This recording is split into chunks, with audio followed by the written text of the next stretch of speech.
Good morning guys, welcome to our channel study and learn point. तो आज हम करेंगे पार्ट सेकंड, जिसकी हम 50 MCQ कर चुके हैं और इसके लास्ट 50 MCQ और करेंगे हम। ठीक है, तो हम यहाँ तक कंप्लीट कर चुके थे MCQ। तो नेक्स्ट MCQ देखते हैं, जूम कर देते हैं थोड़े आपके लिए। Let's start. Which one of following form the, आप साथ साथ में आंसर ट्राई करें। आंसर मैं हाइड कर लेता हूँ। ठीक है। Which one of following form the largest share of deficit in government of Indian budget. तो लार्जेस्ट डेफिसिट किसका होता है? तो फिजिकल डेफिसिट ये सबसे ज़्यादा होता है हमारा। अब फिजिकल डेफिसिट का मतलब क्या है? हमारी इनकम डेफिसिट का मतलब क्या होता है? इनकम ज़्यादा होती है, सॉरी, खर्चा ज़्यादा होता है, ठीक है, और इनकम कम होती है, रेवेन्यू कम होता है, तो उसको बोलते हैं फिजिकल डेफिसिट। डेफिसिट मतलब, ठीक है, पैसों की कमी, डेफिसिट मतलब कमी। ठीक है, तो सबसे ज़्यादा हिस्सा होता है फिजिकल डेफिसिट का। ठीक है, और इसमें आप देखिए एक वो बोलते हैं कि आमदनी अठन्नी खर्चा रुपया, तो वही बात है, आमदनी मतलब आमदनी अठन्नी है और खर्चा फिजिकल डेफिसिट में सबसे ज़्यादा जाता है। ठीक है। Which is not a central service, तो यह इसका आंसर आप दीजिए। सेंट्रल सर्विस इनमें से कौन सी नहीं है? तो Indian police service, Indian foreign service, Indian audit account service, Indian revenue service. तो इनमें से IPS ये क्या है? सेंट्रल सर्विस नहीं है। ठीक है, तो ये UPSC Indian police service. Annual report of UPSC जी क्वेश्चन से मैंने काफ़ी वीडियो में बता भी चुका हूँ कि UPSC के जो एनुअल रिपोर्ट होती है वो प्रेसिडेंट के सामने सबमिट होती है और प्रेसिडेंट फिर उसको लोकसभा में पेश करता है। Which one of following service is not part of all Indian service. All Indian service का पार्ट नहीं है। ठीक है, तो Indian administrative, Indian forest service, Indian police service, Indian military service. ठीक है, तो इसमें कौन सी नहीं है? तो ये आप बताएंगे Indian administrative service not a part of all Indian service. ठीक है, नेक्स्ट के आंसर देखिए। Consider the following statement. Number of member of UPSC is determine the president of India. तो ये बात तो ठीक है कि प्रेसिडेंट, अच्छा, कॉन्स्टिट्यूशन में ये नहीं है कि भाई 12 मेंबर होने चाहिए या 22 मेंबर होने चाहिए, ये टाइम टू टाइम चेंज करते रहते हैं प्रेसिडेंट, तो ये आंसर ठीक है। ठीक है। Which of the UPSC commission was constitute under the provision of constitution, ये बात सही है, कॉन्स्टिट्यूशन के अंडर UPSC है। तो इसका आर्टिकल आप सर्च करके बताएंगे, जिसको पता है तो कमेंट बॉक्स में। तो बोथ आंसर 1 और 2 करेक्ट। वो appoint the chairman member of UPSC, तो इजी आंसर है, प्रेसिडेंट इसका अपॉइंट करता है चेयरमैन को। Next, in which dual of the constitution will the new state of Telangana was mention at the 29 state of the India. 29 state किस में है? मतलब जितने भी स्टेट की हमारी लिस्ट है वो फर्स्ट शेड्यूल में है। ठीक है, first schedule of the India. और सेकंड शेड्यूल क्या है?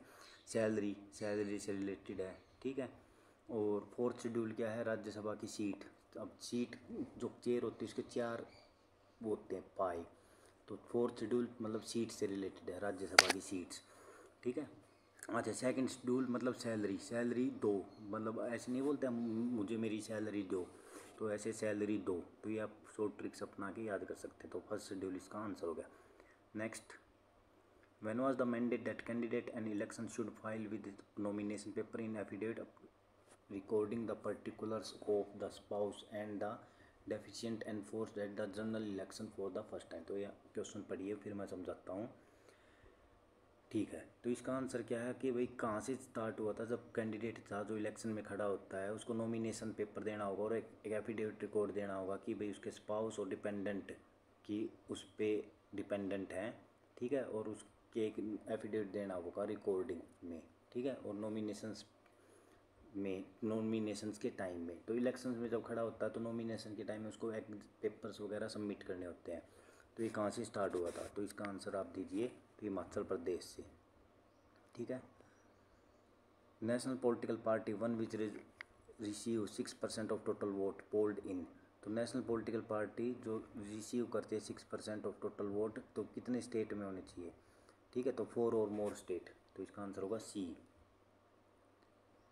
ठीक है, ऑल इंडियन स्टेट, इसका ये गलत है, ये आंसर गलती से गलत हो गया होगा, 4 और मोर स्टेट आएगा इसका आंसर C।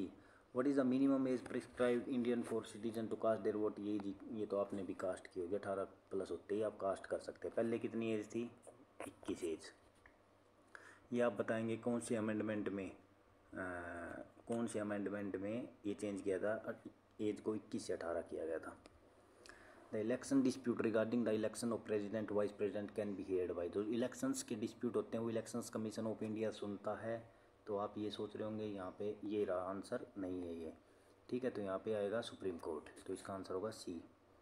जो इलेक्शंस डिस्प्यूट होंगे प्रेसिडेंट और वाइस प्रेसिडेंट के, वो कौन सुनेगा? सुप्रीम कोर्ट, ठीक है। ये मैंने अभी पूछा था, यह आई गया 21 से 18 ईयर कौन सी अमेंडमेंट में की गई? तो 61st, ठीक है। Right to vote in India given to all people on the, right to vote का अधिकार किसके बेस पे है? तो एज के बेस पे है, जो 18+ हो गया वही राइट टू वोट का अधिकार हो जाता है उसे। Now a day the elections commission in India use the EVM, तो ईवीएम की पूछ रहा कि ईवीएम की फुल फॉर्म क्या है? तो ये आप बताएंगे, ये आंसर्स हैं, ये ऑप्शंस हैं। तो इसमें से इलेक्ट्रॉनिक वोटिंग मशीन इसका आंसर है। Andhra Pradesh was created as a linguistic state, तो आंध्र प्रदेश एक ऐसा स्टेट था, इसका आंसर आप सोचिए, तब तक मैं इसकी हिस्ट्री बता रहा हूँ। आंध्र प्रदेश एक ऐसा स्टेट था जो फर्स्ट टाइम लिंग्विस्टिक बेस पे अपने अलग राज्य की डिमांड करने लगा था, ठीक है। तो इसका आंसर होगा 1953, ठीक है, 1953। NRI no resident India day is observe on which of the following day, तो इसका आंसर आप सोचिए, ठीक है। इसका आंसर है 9 जनवरी, तो 9 जनवरी है इसका आंसर। और ये क्यों है ये आप बताओगे, गांधी से रिलेशन है इसका 9 जनवरी का, तो ये आप बता सकते हैं इसका आंसर सर्च करके कमेंट बॉक्स में बताओगे। Which article of the Indian constitution provide power to the parliament to make any provision with respect to the acquisition termination of citizenship all other matters related to the citizenship. तो ये देखिए question क्या बोल रहा है, ऐसा कौन सा आर्टिकल है जो पार्लियामेंट को पावर देता है जो कि सिटीजनशिप पे कानून बना सके, ठीक है। रिलेटेड टू एक्विजिशन टर्मिनेशन, मतलब किसी सिटीजनशिप की टर्मिनेट कर देना, तो ये किस आर्टिकल के अंडर आता है? तो ये आर्टिकल 5 से लेके 11 तक जो सिटीजनशिप के आर्टिकल होते हैं वो आर्टिकल 11 के अंडर आता है, ठीक है। नेक्स्ट, अच्छा, ये जो आर्टिकल होते हैं मैंने एक ट्रिक बताई थी पार्ट की, TCFDU, फिर आता है स्टेट, तो T से है टेरिटरी, C से है सिटीजनशिप, तो पार्ट 2 में सिटीजनशिप था, पार्ट 3 में फंडामेंटल राइट्स, पार्ट 4 में DPSP, यू में यूनियन, अपनी यूनियन गवर्नमेंट है जो सेंट्रल गवर्नमेंट है, 6th में स्टेट गवर्नमेंट है। तो TC हमारा कैसा था, फद्दू, एस, फिर एस, स्टेट यूनियंस के बाद क्या ही आएगा, स्टेट, तो आप याद कर सकते हैं ऐसे। इंग्लिश ऑफिशियल लैंग्वेज किस स्टेट की है? तो ये आप बताना है, आंसर दीजिए इसका, सोचिए। तो इसका आंसर है Nagaland. The first Indian state which was created on linguistic basis following a long drone agitations, तो ये मैंने बताया था अभी 1953, इसका मतलब 1953 में एक आंध्र प्रदेश अलग स्टेट बना था जो फर्स्ट स्टेट था लिंग्विस्टिक बेस पे। How many type of emergency, कितने टाइप की इमरजेंसी होती है? तो इमरजेंसी 3 टाइप की होती है, नेशनल इमरजेंसी, फाइनेंशियल इमरजेंसी और स्टेट इमरजेंसी, जिसको प्रेसिडेंट इमरजेंसी, प्रेसिडेंट रूल भी बोल देते हैं, ठीक है। तो 3 टाइप की होती है, ओके। आप आर्टिकल बताओगे, जैसे आर्टिकल नेशनल इमरजेंसी का 352 है, ऐसे ही स्टेट इमरजेंसी और फाइनेंशियल इमरजेंसी का आप आर्टिकल बताओगे। तो ये हो गई, इसका आंसर हो गया 3, C answer. In India with in how much period should the proclamation of emergency approved by both the house of India. अच्छा, ये बोल रहा है कि भाई जो इमरजेंसी लगा दी गई, मान लो काउंसिल ऑफ मिनिस्टर ने इमरजेंसी लगा दी, तो वो कितने टाइम के बाद अप्रूव करानी पड़ेगी बोथ हाउस से? तो इसका आंसर बताओ, सोचिए आप, ठीक है। इसका आंसर आपने सोच लिया होगा, तो इसका आंसर है B, 1 month. Next, how many time has financial emergency declared, तो इसका आंसर सोचिए, ठीक है। इसका आंसर है नेवर, 0 टाइम्स फाइनेंशियल इमरजेंसी आज तक नहीं लगी है, लेकिन कोरोना के टाइम पे कुछ ऐसा मतलब सिचुएशन बन गई थी कि फाइनेंशियल इमरजेंसी लगाने की ज़रूरत पड़ी थी। अब अच्छा, फाइनेंशियल इमरजेंसी में होता क्या है, जैसे जो पे होती है सेंट्रल गवर्नमेंट की, ठीक है, स्टेट गवर्नमेंट्स की जो एम्प्लॉय होते हैं उनकी पे सैलरी हाफ हो जाती है, लगभग जितनी चाहे वो कम कर सकते हैं, हाफ तक ला सकते हैं, बेसिक पे तक ला सकते हैं।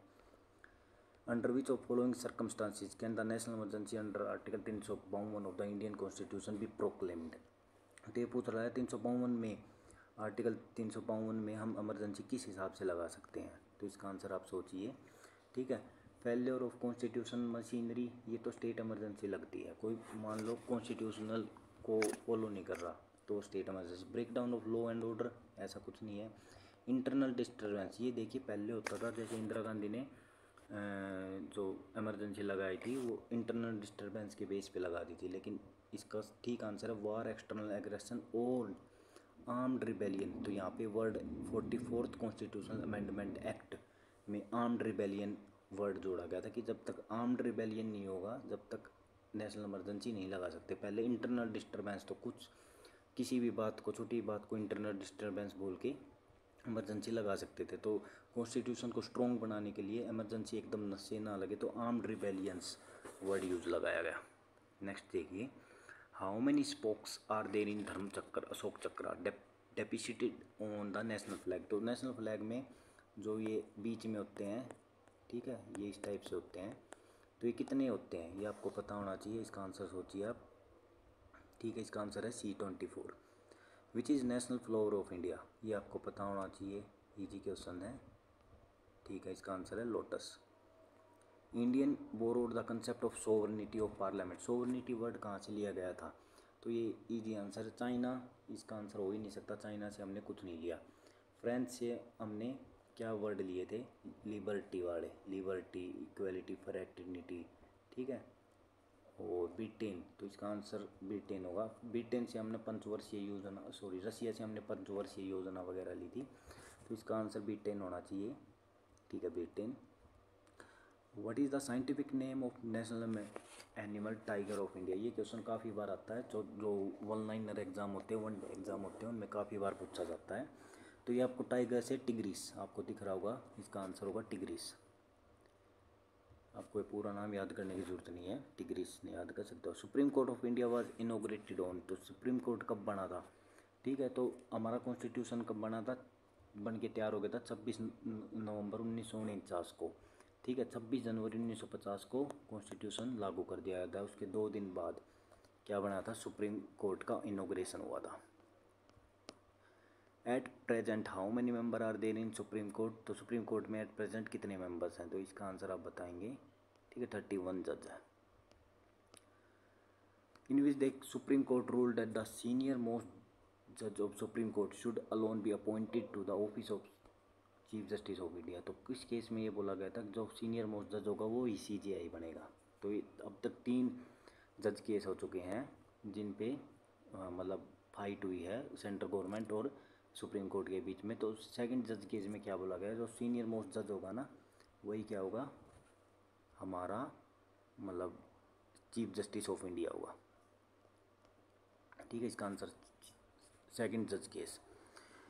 विच among the following act it is not related to advisory jurisdiction of the supreme court, तो कौन सा एक्ट ऐसा है कि जो advisory jurisdiction of supreme court के अंडर में नहीं आता, ठीक है, तो इसमें आंसर आप सोचिए, ठीक है, इसका आंसर मैं बताता हूँ, दिल कोल बियरिंग एरियाज एक्ट। तो इसमें सेक्शन है, उस सेक्शन में डाल रखा है कि भाई आई थिंक सेक्शन 26 है, एग्जैक्टली मुझे भी ध्यान नहीं है, तो आप चेक कर लेना, इतनी डिटेल पढ़ने की आपकी ज़रूरत नहीं है। तो सेक्शन 26 में ये डाल रखा है कि जो डिस्प्यूट होगा ना उसमें सुप्रीम कोर्ट की जुरिडिक्शन की ज़रूरत नहीं है, ठीक है, तो एक अलग से बॉडी बना रखी है जो कि इनके डिस्प्यूट्स को सोल्व करेगा। In which year the Jammu and Kashmir Resettlement Act was passed, तो जम्मू कश्मीर रीसेटलमेंट एक्ट कब पास हुआ, इस क्वेश्चन को आप स्किप कर सकते हैं, 1982 में। इस टाइप के क्वेश्चन आज के टाइम नहीं आते। The writ dash literally means weak command, तो ऐसी कौन सी रिट है जिसमें मतलब ये निकला कि वीक कमांड, तो मैंने बताया था, इसका ट्रिक भी बताई थी, जब कोई आदमी संडे को छुट्टी ले लेता है तो मंडे को उसको काम करने का मन नहीं करता क्योंकि वो आलसी हो जाता है, ठीक है, तो संडे को काम नहीं किया, मंडे का भी ऐसा करता है कि वो काम ना करे, ठीक है, तो फिर जो सीनियर अथॉरिटी है वो कमांड देती है, ठीक है, मंडे वाले दिन कि भाई आप अपना काम करो, आज मंडे है, आज छुट्टी का दिन नहीं है, तो इसका आंसर होगा वी कमांड, मैंडेमस, मंडे मतलब मंडे लगा लेना आप, मंडे।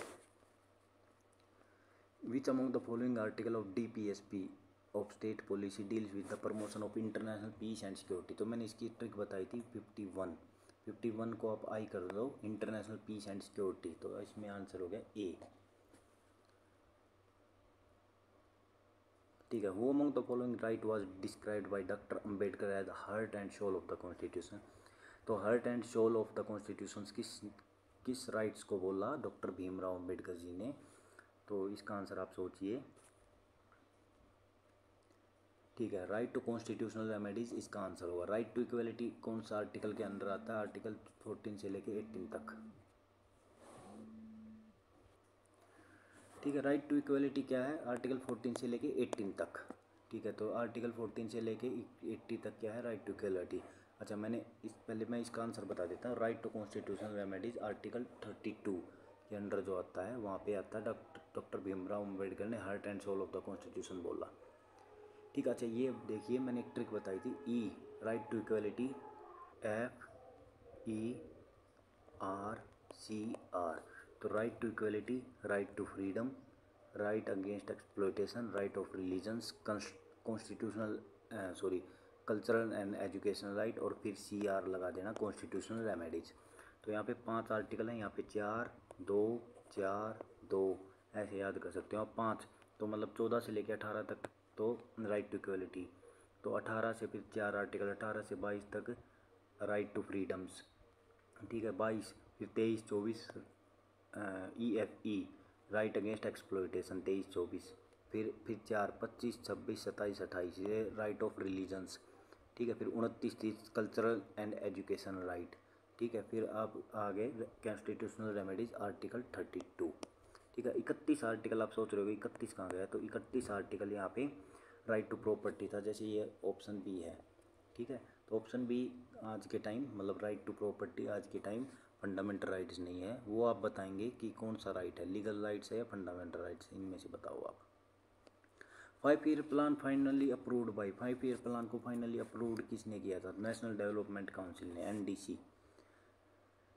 प्लानिंग कमीशंस क्या करती थी? प्लान बनाती थी। ठीक है, और उसको अप्रूव कौन करता था? National development council. ठीक है, नेक्स्ट देखते हैं। Indian constitution right to equality mention from, अभी मैंने बताया था। तो इंडियन कॉन्स्टिट्यूशन में EFE, तो ई में राइट टू इक्वलिटी पहला आर्टिकल आता है, और 5 है तो 14 से लेकर 18 तक यहाँ पे क्या हो गया? Right to equality. ठीक है, तो अब आंसर इसका हो गया C। ठीक है, which of following amendment to the Indian constitution empower the president to send back any matter for reconsideration by the council of ministers? तो ऐसा कौन सा अमेंडमेंट था जिसमें कि प्रेसिडेंट है ना, काउंसिल ऑफ मिनिस्टर की जो रिकन्सिडरेशन है उसको रिकन्सिडरेशन के लिए वापस भेज सकता था। मान लो इसको, क्वेश्चन को आप समझो, पहले इसका आंसर आप सोचिए जिसको पता है, बाकी मैं समझाऊंगा इस क्वेश्चन को। ठीक है, वो आपने सोच लिया होगा। इसका आंसर है 44th। ठीक है, ये आंसर है। अच्छा, अभी क्वेश्चन को समझिए। मान लो कोई बिल है, वो लोकसभा से पास हो गया, राज्यसभा से पास हो गया, लास्ट में उस पर प्रेसिडेंट के साइन होते हैं। ठीक है, पहले लोकसभा से, राज्यसभा से, फिर प्रेसिडेंट के साइन होते हैं। लेकिन प्रेसिडेंट पहले 44th से पहले क्या होता था? प्रेसिडेंट वापस नहीं भेज सकता था। अच्छा, काउंसिल ऑफ मिनिस्टर्स ने कोई कंसिडरेशन दी है, ठीक है, वो भी वापस नहीं भेज सकता था। तो जो भी कंसिडरेशन थी उस बिल को एक बार वापस भेज सकते हैं अब। ठीक है, काउंसिल ऑफ मिनिस्टर्स के पास। अब यहाँ पे काउंसिल ऑफ मिनिस्टर की बात कर रहा है, तो काउंसिल ऑफ मिनिस्टर्स कितने % होते हैं ये आप बताओगे कमेंट बॉक्स में। ठीक है, ये जितने भी क्वेश्चन पूछ रहा हूँ मैं वो सभी इंपॉर्टेंट होते हैं। और काउंसिल ऑफ मिनिस्टर्स कुछ परसेंटेज होते हैं, वो परसेंटेज आप बताओगे किसके परसेंटेज के होते हैं। 543 जो हमारी लोकसभा सीट है ना, उसका overall percentage council of ministers होते हैं। फिर उसमें से कुछ कैबिनेट मिनिस्टर्स होते हैं। Which one of following bill must be passed by each house of Indian parliament separately by special majority से पास होना चाहिए दोनों हाउस में? तो ऐसा कौन सा बिल है? ऑर्डिनरी बिल तो स्पेशल मेजोरिटी से पास होता नहीं, तो ये आंसर तो हो नहीं सकता। मनी बिल में राज्यसभा के पास कोई पावर ही नहीं है, 14 दिन के अंदर अंदर बिल पास करना ही करना पड़ेगा। फाइनेंस बिल में भी राज्यसभा के सिंपल मेजोरिटी से पास करना। कॉन्स्टिट्यूशनल अमेंडमेंट बिल, यहाँ पे ये आंसर होगा इसका। कॉन्स्टिट्यूशनल अमेंडमेंट बिल ऐसा बिल है जिसको कि दोनों हाउस से पास कराना पड़ेगा। अच्छा, एक क्वेश्चन मैं यहाँ पे पूछ रहा हूँ, मान लो कोई ऐसा बिल है जो स्टेट को भी इफेक्ट कर रहा है कॉन्स्टिट्यूशन में, तो कितने % स्टेट से वो रेक्टिफाई होना चाहिए, वो बिल पास होना चाहिए, तब वो माना जाएगा? तो परसेंटेज आपको फिर बतानी है। ठीक है, तो 2% के क्वेश्चन आ चुके हैं। एक तो है कि भाई कितने काउंसिल ऑफ मिनिस्टर्स होते हैं लोकसभा के, कितनी % होती है वो काउंसिल ऑफ मिनिस्टर होंगे। ठीक है, और कितने अभी ये जो क्वेश्चन पूछा है, ठीक है, तो इसका आंसर आपको बताना है। Next, which amendment act facilitate the appointment of the same person as governor for 2 or more state. अच्छा, पहले क्या होता था, एक स्टेट के लिए एक गवर्नर होता था, लेकिन इस एक्ट के बाद क्या कर दिया गया कि 2 स्टेट के लिए एक गवर्नर हो सकता है, 2 या 2 से ज़्यादा स्टेट के लिए। ठीक है, तो इसका आंसर क्या है आप बताओगे? तो इसका आंसर है 7th constitution amendment act 1956। Increase salary of governor from 2008। इस टाइप के क्वेश्चन को छोड़ दीजिए, इस टाइप के क्वेश्चन नहीं आते। 1.10 लाख है, ये चेंज भी होती रहती है। Salary and allowances of CM is determined by. तो सैलरी और अलाउंसेज सीएम चीफ मिनिस्टर की सैलरी और अलाउंसेज कौन डिटरमाइन करता है? तो स्टेट लेजिस्लेचर। ठीक है। अच्छा, इस क्वेश्चन को याद करने के इजी तरीका है, जब कोई स्टेट में ऐसा बिल आता है तो ना तो अपोजिशन वो करती है, और ना तो अपोजिशन वो कर बिल पास करवा देती है, ना तो अपोजिशन अपोज करती है इस टाइप के बिल को। तो वहाँ पे क्या होता है? State legislature. ऐसे ही पार्लियामेंट में भी इस टाइप का सैलरी से रिलेटेड बढ़ाने का कोई बिल आ जाए तो अपोजिशन उसको पास कर देती है, और जो पार्टी मेजोरिटी में वो तो पास करेगी ही करेगी। ठीक है, तो इस टाइप के बिल पे कभी बहस होती नहीं, फटाफट पास हो जाता है। नेक्स्ट, तो वहाँ पे parliament, Lok Sabha, Rajya Sabha. Duty of CM is described in the articles. ठीक है, चीफ मिनिस्टर की ड्यूटी किस आर्टिकल्स में डिस्क्राइब करते हैं? इस टाइप के क्वेश्चन बहुत रेयर टू रेयर आते हैं। वैसे इसका answer 167। Article 163 deals with. Article 163 क्या है? अपॉइंटमेंट टेन्योर ऑफ मिनिस्टर्स नहीं। Council of minister is responsible to नहीं। Council of minister to aid and advise governor, ये आंसर होना चाहिए इसका। लेट्स चेक, हाँ B answer. Council of minister to aid and advise governor, governor को help करेंगे, aid and advise करेंगे council of minister. तो वही बात है, काउंसिल ऑफ मिनिस्टर का मैंने क्वेश्चन पूछा था, काउंसिल ऑफ मिनिस्टर कितने परसेंटेज होंगे टोटल सीट का? जैसे अब यहाँ पे आगे जैसे स्टेट लेजिस्लेचर असेंबली होती है, वहाँ पे भी परसेंटेज होगी ना। तो टोटल स्टेट लेजिस्लेचर में जितनी सीट है, मान लो हरियाणा में 90 सीट है, ठीक है, 90 का कुछ परसेंटेज होगा, उतने काउंसिल ऑफ मिनिस्टर होंगे, तो परसेंटेज आपको बतानी है। Which part of constitution deal with composition power of state legislature. तो मैंने इसका कौन से पार्ट में स्टेट लेजिस्लेचर की पावर आती है? तो मैंने इसका टीसी हमारा कैसा था? फद्दू। देखो, first article territory, second article part citizenship, third part fundamental right. तो यहाँ पे क्या हो गया? थर्ड पार्ट तो हो गया fundamental right. Fourth part directive principle, fourth part क्या हो गया? डीपीएसपी। ठीक है, फिर आ गया पार्ट 6। अच्छा, फिर ये फिर यूनियन के बाद क्या था? State government. तो यहाँ पे पार्ट 6 हमारा क्या हो गया? Answer. Okay, part 4 power of state legislature, ये गलत करा था इन्होंने। ठीक है, इसका आंसर आएगा सी। ठीक है, पावर ऑफ स्टेट लेजिस्लेचर। अच्छा, हो सकता है मैंने पीछे कोई गलत आंसर भी टिक कर दिया हो, तो कोई ऐसा लग रहा है कि भाई सर ये गलत है, तो आप मुझसे कमेंट बॉक्स में पूछ सकते हैं। हो सकता है मेरे से भी गलती हुई हो, तो आप पूछ सकते हैं। Among the following state which one has the bicameral system of state legislature. Bicameral, इसकी भी मैंने ट्रिक बता रखी है। किस किस स्टेट में बाइकैमरल है, मतलब दो दो हाउस हैं? तो 2VBHI मजा कर। ठीक है, तेलंगाना, यूपी, बिहार 3, महाराष्ट्र, जम्मू कश्मीर, आंध्र प्रदेश, कर्नाटका, ये 7 स्टेट ऐसे हैं, और आज के टाइम केवल 6 हैं। ठीक है, यहाँ पे जम्मू कश्मीर को आप रिमूव कर दीजिए, तो 1 2 3 4 5 और ये 6, तो 6 स्टेट ऐसे हैं जहाँ पे बाइकैमरल है। तो यहाँ पे देखिए, केरला नहीं है, मध्य प्रदेश नहीं है, मजे में महाराष्ट्र है, तमिलनाडु नहीं है, टी से तेलंगाना है, तो यहाँ पे आंध्र प्रदेश हमारा आंसर होगा। लेट्स चेक, हाँ answer Andhra Pradesh. Maximum state strength of legislative assembly 500 हो सकती है। ठीक है, इजी क्वेश्चन था ये। इन विच ये supreme court rule that the decision of chairman speaker is subject to judicial review. तो जुडिशियल रिव्यू के अंडर आएगा जो भी डिसीजन होगा चेयरमैन और स्पीकर का। ठीक है, तो ये 90s के आसपास की बात है, तो इसका आंसर आप सोचिए। ठीक है, आंसर मैं बताता हूँ 1992। Okay, adjournment power of state legislature lies with. तो एडजर्नमेंट क्या होता है? मतलब हाउस को कुछ टाइम के लिए स्थगित कर दिया गया। तो स्थगित कौन कर सकता है? Presiding officer of the house. और लॉन्ग टर्म के लिए स्थगित करना वो गवर्नर होगा। तो इसका आंसर होना चाहिए ए। लेट्स चेक, हाँ okay. And last question, the governor of state appointed by the president on the advice of. ठीक है, तो गवर्नर को कौन अपॉइंट करता है? प्रेसिडेंट। और किसकी एडवाइस पे करता है? तो प्राइम मिनिस्टर। तो इसका answer vice president of India नहीं हो सकता, सीएम से परमिशन ली जाती है। ठीक है, तो इसका आंसर होगा chief justice, CM of the state से रिकमेंडेशन ली जाती है। ठीक है, और chief Justice of high court ये हो ही नहीं सकता, तो इसका आंसर प्राइम मिनिस्टर। ठीक है, प्राइम मिनिस्टर इसका आंसर हो गया। तो ये क्वेश्चंस कंप्लीट हुए 100 क्वेश्चन, ये पार्ट 2 था। तो आपको मेरी वीडियो पसंद आए तो चैनल को लाइक करें, सब्सक्राइब करें। ठीक है, लाइक करें, सब्सक्राइब करें और ज़्यादा से ज़्यादा शेयर करें। ठीक है, थैंक यू वेरी मच। कोई क्वेश्चन में डाउट हो तो आप मेरे से पूछ सकते हैं, और इसकी पीडीएफ चाहिए तो टेलीग्राम चैनल पे स्टडी एंड लर्न पॉइंट के नाम से मिलेगा आपको, वहाँ पे टेलीग्राम चैनल, और आप वहाँ पे पूछ सकते हैं। Thank you very much, have a nice day.